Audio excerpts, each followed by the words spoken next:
Assalamualaikum warahmatullahi wabarakatuh.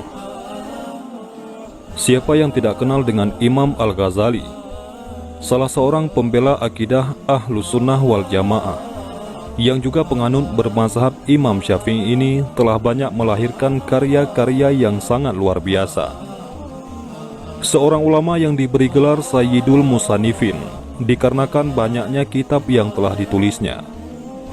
Pun beliau diberi gelar sebagai Hujjatul Islam atau pembela Islam, karena beliau memang seorang ulama yang gigih di dalam memberikan argumentasi tentang akidah-akidah Islam melawan paham-paham yang menyimpang waktu itu.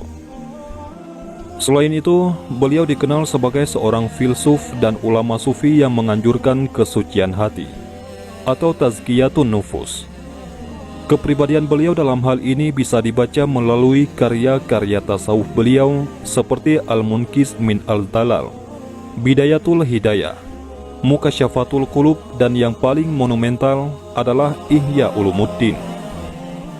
Namun terlepas dari kealiman dan kearifan beliau dalam hal ilmu hati, ternyata yang menjadikan beliau mendapat ridha Allah bukan dalamnya ilmu beliau, sederet karya maupun mujahadah ibadahnya, tetapi yang membuat Allah ridha padanya adalah karena pada suatu hari Imam Al-Ghazali memiliki kasih sayang dalam hatinya terhadap lalat yang sedang meminum tinta dari pena Imam Al-Ghazali.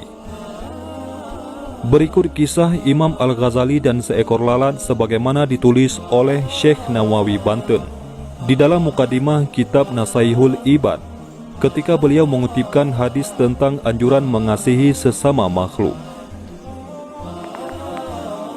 Orang-orang yang pengasih akan dikasihani Allah yang Maha Pengasih, Maha Suci dan Maha Tinggi. Maka sayangilah orang yang ada di muka bumi. Niscaya orang yang ada di langit, yakni malaikat, akan mengasihimu. Kemudian Syekh Nawawi Banten menceritakan bahwa setelah wafatnya Imam Al-Ghazali, salah seorang muridnya bermimpi bertemu beliau. Kemudian beliau ditanya, "Apa yang Allah lakukan kepadamu?" Lalu beliau menjawab, "Allah membiarkan aku di hadapannya." Kemudian Allah bertanya, "Kenapa engkau dihadapkan kepadaku?" Maka aku menceritakan satu persatu amalku. Tetapi Allah berfirman kepadaku, "Amalmu tidak aku terima. Sesungguhnya aku hanya menerima amalmu yang pada suatu hari seekor lalat hinggap di atas tintamu dan menyedot tinta yang ada pada penamu, serta engkau membiarkannya karena kasihan terhadap lalat itu." Memang dulu ketika masih hidup, saat Imam Al-Ghazali tengah sibuk menulis kitab, hingga seekor lalat mengusiknya barang sejenak. Lalat usil itu haus dan tinta di depan mata menjadi sasaran minumnya. Sang imam yang merasa kasihan lantas berhenti menulis untuk memberi kesempatan si lalat melepas dahaga dari tintanya itu. Dan justru inilah amal Imam Al-Ghazali yang kemudian mendapat ridha Allah Subhanahu wa Ta'ala. Bukan karena kealimannya, bukan juga karena kesungguhannya di dalam mensucikan jiwa. Kemudian Allah berkata, "Masuklah bersama hambaku ke surga." Begitulah kisah Imam Al-Ghazali dan seekor lalat ini memberikan hikmah dan pelajaran kepada kita, bahwa kebaikan sekecil apapun tidak boleh kita remehkan, karena kita tidak tahu barangkali amal itu yang membuat Allah ridha kepada kita.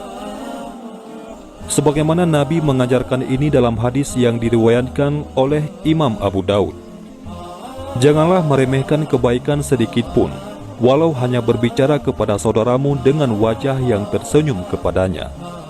Amalan tersebut adalah bagian dari kebajikan." Hadis riwayat Abu Daud. Sebaliknya, sekecil apapun keburukan yang kita lakukan tidak boleh kita anggap remeh, karena bisa jadi kemaksiatan kecil itulah yang justru mengundang datangnya murka Allah Subhanahu wa Ta'ala. Sebagaimana hal ini dipesankan oleh salah seorang tabi'in bernama Bilal bin Sa'ad, "Janganlah engkau melihat kecilnya maksiat itu, namun perhatikan kepada siapa engkau bermaksiat." Wallahu a'lam bishawab. Mudah-mudahan video ini bermanfaat. Assalamualaikum warahmatullahi wabarakatuh.